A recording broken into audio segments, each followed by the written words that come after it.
Olha, todos os apóstolos falam da segunda vinda. Pedro fala muito da segunda vinda. Paulo fala muito da segunda vinda. João escreveu o Apocalipse. Exato. Fala da segunda vinda. Gente, se você eliminar o aspecto profético da Bíblia, você tira 40% da Bíblia. Jesus falou muito sobre a segunda vinda. Então, tem muita gente... É importante você explicar isso, ô Vilela. Eu acho bacana a tua pergunta. Porque tem gente que fala, não, vamos falar só da salvação, porque falar da segunda vinda a gente não entende muito, não sabe quando é. Mas eu te pergunto uma coisa, você está assistindo uma novela. Você gostaria de parar no meio da novela e não ver o fim? É claro que não. Um filme. Jesus, quando ele morreu e ressuscitou, todo o discurso dele... Não era o fim. Não era o fim. Todo o discurso dele é, eu vou voltar. E aí, não só quando ele morreu e ressuscitou, antes disso, ele já falava. Mas ali ele deixa claro que ele vai voltar. Entendeu? Lá em Mateus 24, 25, no chamado sermão profético, as últimas palavras de Jesus foi sobre a volta dele. Ele fala, assim como o relâmpago que sai do Oriente e vai para o Ocidente, assim há de ser a vinda do Filho do Homem. Ele promete que ele vai voltar. Lá em João capítulo 14, está na ceia, né? Na última ceia, você deve ter ido lá no cenáculo, lá em Jerusalém. Será? No Monte Sião, deve ter ido. Ah, sim, Monte Sião. Perto ali do túmulo de Davi, Tá. sabe? Em cima, você deve ter subido ali, né? Aquele lugar onde tradicionalmente dizem que é tanto a última ceia como o lugar onde desceu o Espírito Santo. Que era uma casa que foi emprestada por um amigo de Jesus. Ele era provavelmente um essênio. E o bairro dos essênios era ali o Monte Sião. Bom, por que eu estou dizendo isso? Alguma coisa eu ia falar que me fugiu. Hoje a minha cabeça... O que você perguntou mesmo? Eu perguntei dos sinais, né? Quem falou... Não, mas o que eu você queria falou dizer... dos apóstolos, que já estavam avisando. Então, Aí falou da Santa Ceia, que foi nesse local. bom, Monte Sião. Jesus ele deixa claro que ele vai voltar. Por exemplo, lá no Monte das Oliveiras, quando ele começa a subir, os discípulos começam a ficar assim maravilhados. O anjo fala para eles, por que vocês estão assim tão maravilhados? Da mesma maneira que vocês estão vendo ele subir, ele vai descer aqui. Então está falando da volta dele. Então, Jesus... ele deixa claro que...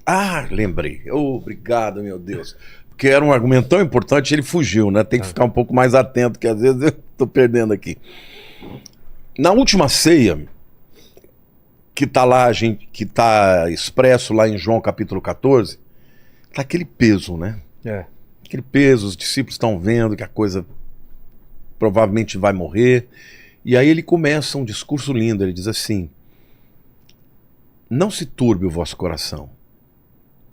Crede em Deus, crede também em mim. Na casa do meu pai há muitas moradas. Se assim não fora, eu não vou-lo teria dito. Eu irei, prepararei-vos lugar e voltarei para vós outros, para que onde eu estiver, vós estejais também. O que Jesus está dizendo para os discípulos? Eu estou indo embora, mas eu vou voltar. E eu vou buscar vocês para estarem comigo. Ele está falando do arrebatamento. Então, Jesus ele já começou a preparar os discípulos, porque ele estava achando que ele ia implantar o reino naquela hora. Né? No sermão de Mateus 24, eles estão primeiro lá na região do templo, né? E os discípulos olhando aquela coisa maravilhosa, e eles falaram, nossa Jesus, que construção maravilhosa, né? E Jesus falou, pois é, não vai ficar pedra sobre pedra que não seja derrubada. Ele está profetizando o que aconteceria mais ou menos uns 37 anos depois. Porque em 70 depois de Cristo vieram os romanos e destruíram o templo. Só que aí eles falam, mas como assim? Quais são os sinais que hão de ser da tua vinda? Porque ele já está ali falando para eles que ele vai embora. Aí ele começa a dar os sinais. E na hora que ele começa a dar os sinais, ele fala de sinais da natureza, ele fala de sinais geopolíticos, de guerra contra guerra, ele fala de apostasia, de engano. Cuidado, vede que ninguém vos engane, porque virão muitos em meu nome dizendo eu sou o Cristo. Entendeu? Ele começa a dar os sinais, e Vilela, hoje nós estamos vivendo numa época em que tudo está acontecendo. Quero até permitir aqui esse espaço e dizer que no dia 16 de outubro eu vou dar uma aula grátis no meu canal do YouTube, Lamartine Pozzella. É uma masterclass, a aula mais completa que eu já fiz. Eu contratei um cineasta para fazer, é uma coisa extraordinária. Sobre as 7 tendências que nós temos no fim dos tempos. E detalhe, sempre houve esses sinais. Algumas vezes tinham mais uns do que outros. Agora está tudo acontecendo junto. Esse ano de 2023, eu nunca vi um ano igual a esse. Ah, é? Não, nunca vi um ano com tantas catástrofes que estão acontecendo. Olha, fogo em tudo quanto é lugar. No Canadá, no Havaí, gente, coisa de louco. Incêndios. Entendeu? Incêndios na Europa. Falei do Canadá já, né? Terremotos em tudo quanto é lugar, cara.